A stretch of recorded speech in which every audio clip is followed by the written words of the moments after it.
Premià de Mar per l'ocupació. Us presentem l'entrevista de feina. L'Omar està molt content perquè l'acaben de trucar d'una empresa de Premià de Mar i demà té l'entrevista de feina. Comença a estar nerviós, però recorda els consells que li van facilitar al Servei Local d'Ocupació de Premià de Mar.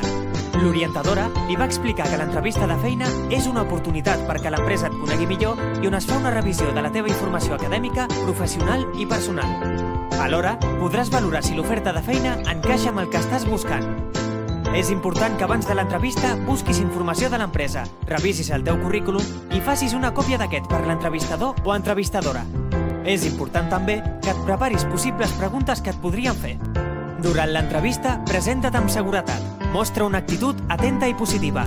Cuida't en la comunicació verbal com la no verbal. Pensa abans de contestar les preguntes. Realitza preguntes interessants en relació a l'empresa i al lloc de treball. Mira els ulls a l'entrevistador o entrevistadora i mantingues una distància, ni massa propera ni massa distant. També recorda ser puntual, no portar gorra, evitar parlar en excés, no tutejar si no et conviden a fer-ho, no menjar xiclet i no fer ús del mòbil durant l'entrevista. Però sobretot, sigues natural, estigues relaxat, confia en tu mateix i tot anirà bé. Gràcies a tots aquests consells, a l'Omar li ha anat genial l'entrevista i la setmana que ve ja comença a treballar. I tu, ja ho tens clar? Si tens dubtes, posa't en contacte amb nosaltres i t'assessorarem.